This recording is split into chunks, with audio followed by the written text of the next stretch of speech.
sasagutin nga pala natin yung mga about sa symptoms kung bakit yun naranasan natin. Ito ay based lang sa aking experience at sa alaman at my own research. So, start tayo sa yung panginginig ng katawan. Kaya tayo guys nanginginig ng katawan dahil minsan dahil sa gutom, ganun. Kasi syempre, tayong mga may anxiety, stress tayo, diba? Stress. Kaya, hindi tayo nakapag kain. Yung iba naman kaya hindi nakakain dahil out tayo sa pagkain. Kasi nga ang dami natin na mga naranasan na sintomas, yung mga naramdaman, kaya tayo nagkakatakot na kumain. Kasi kung wala naman tayo naranasang sintomas, hindi naman tayo matatakot kumain. Tsaka guys, isa pa dun, kaya nanginginig yung katawan natin kasi sa takot, gano'n, yung nervous, kaya nanginginig yung katawan natin guys. Yun. At dahil na din sa adrenaline na dumadaloy sa katawan natin, kaya tayo nanginginig. Kaya yun. At sunod naman natin sa hilo. Yung hilo guys, yun, kung meron tayong anxiety, yung hilo na yun, nakukuha natin yun dahil sa minsan dahil sa nervous natin, yung nag-hyperventilate tayo, sobra-sobra na yung oxygen na pumupunta sa ulo natin at sa lungs, sa baga, ganun. Kaya yung oxygenated blood sobra-sobra na, kaya tayo nahihilo, ganun. At sa adrenaline na rin, ganun. Kaya nahihilo. At minsan din sa pagkain, kasi syempre hindi natin napapansin, gutom na pala tayo, kaya tayo nahihilo. Kasi pag ganun, pag may anxiety at GERD, hindi natin napapansin na gutom na pala tayo, pero parang hindi tayo nakakamdam ng gutom. Ganun din. At ano pa ba?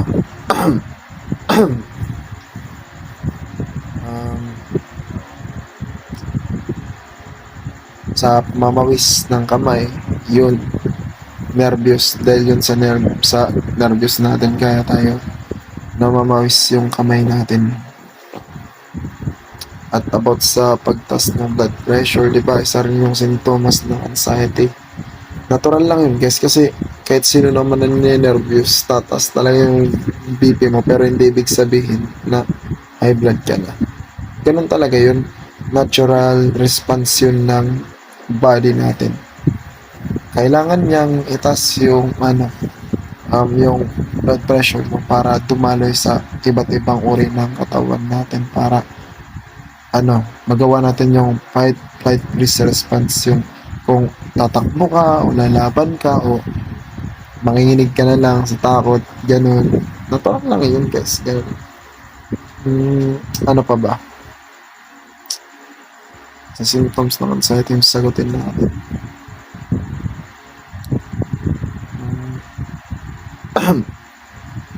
Yung imbalance guys, kaya tayo parang nawalan ng balance dahil yun nga, dahil sa hilo, tapos yung nanghihinalan na yung katawan natin, yung binti, dahil hindi na tayo kumakain ng maayos, nagkukulang na yung natin, yung sustansya, yung mga dapat na kailangan ng katawan natin para lumakas, hindi natin nabibigay sa katawan natin, kaya tayo nanghihina. Yun guys.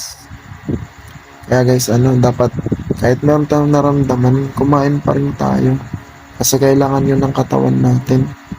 Doon tayo kumukuha ng energy. Sino ba naman, stress ka na nga tapos hindi ka pa kakain, mas lalo ka talaga manghihina. Dapat kumain tayo para meron tayong panglaban, para naman merong energy yung katawan natin kung sakali naman tayong nervous, merong panglaban yung katawan natin. Kaya guys, huwag nyo natin pabayaan yung katawan natin, kasi Di ba, natatakot tayong mamatay tapos ikaw naman gumagawa ng ano, mga bagay na ikakapatay mo kasi wala kang sakit. Tapos, binibigyan mo naman, ginagawan mo ng totoong sakit ang sarili mo sa pamamagitan ng hindi ka na kumakain. Magkakasakit ka talaga. Kaya kung ako sa'yo, ano gusto mo? Sa ano nga sa pilosopong way, you eat, you die. You don't eat, you die. Mas maganda kumain ka na lang. O, di ba?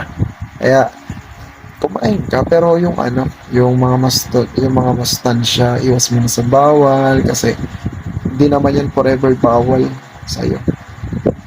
Ano lang yun, sa ngayon lang yun kasi meron ka pang nervous at by girl.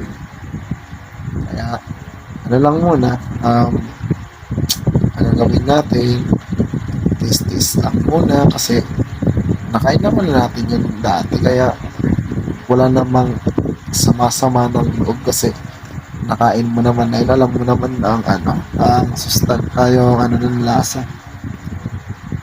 Kaya kung gusto mo, pipilitin mo ano, kainin yung bawal sa ngayon, oo, nakakain mo nga, pero habang buhay ka naman magsasuffer, hindi ka nagagaling.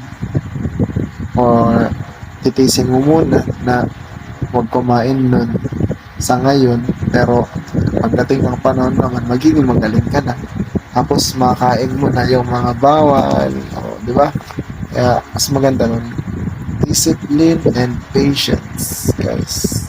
Patience. Kasi ako nga, tingnan mo, hindi pa naman ako ngayon na fully recover, pero ano, sige na. Ano lang, patience lang talaga ang kailangan. Tsaka, kung talagang gusto mong gumaling, gawin mo lahat. Hindi sapat yung magdadasal ka lang, pero wala ka namang ginagawa. Dapat, habang nagdadasal ka, ginagawan mo rin ng action. Yung ipakita mo naman kay Lord na seryoso ka sa pagdarasal mo, na gustong-gusto mo talaga yun. Makamit. Ganun yun, guys. Hindi yung nagdadasal ka tapos tsaka guys, ganito pala. Pag nagdadasal ka, mo naman, sabayan mo rin ng tapang, yung ipakita mo na titiwala ka sa kanya, hindi yung para ka naman niya naka-insulto na nagdadasal ka pero hindi mo naman gagawin. Dapat gawin mo na, kunwari sabi mo, sana Lord, walang mangyari sa akin na pag naglakad ako sa labas na kunwari nagpunta ako sa sentro, sana walang mangyari, tapos nagdasal ka pero hindi ka naman naalis, para ka nang naka-insulto. Kaya dapat kung pinagdasal mo, gawin mo yung, kasi magtiwala ka kay Lord na tutuparin niya talaga. Kasi isipin mo,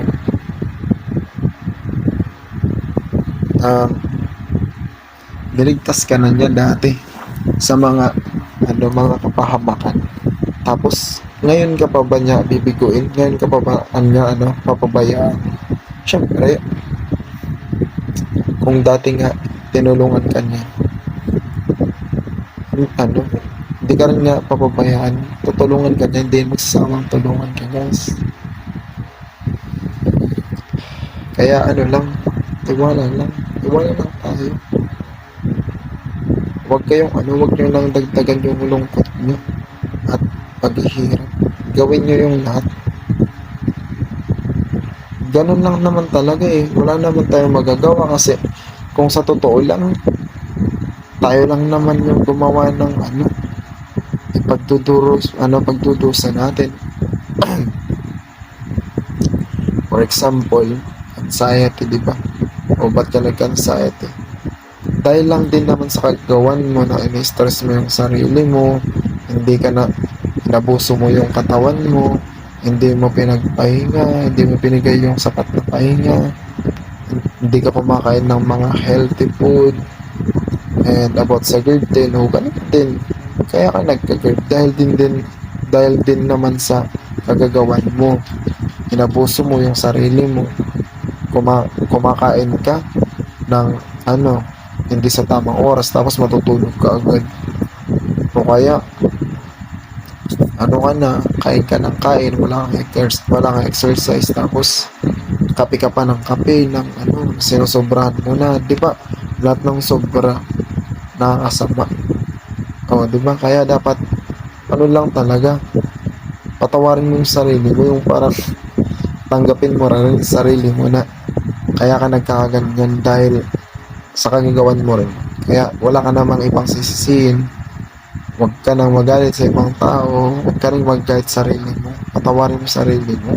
Ang gawin mo, tulungan mo na lang rin ang sarili mo para gumaling ka. Ganun lang yun, guys. Sige. Thank you. Peace out.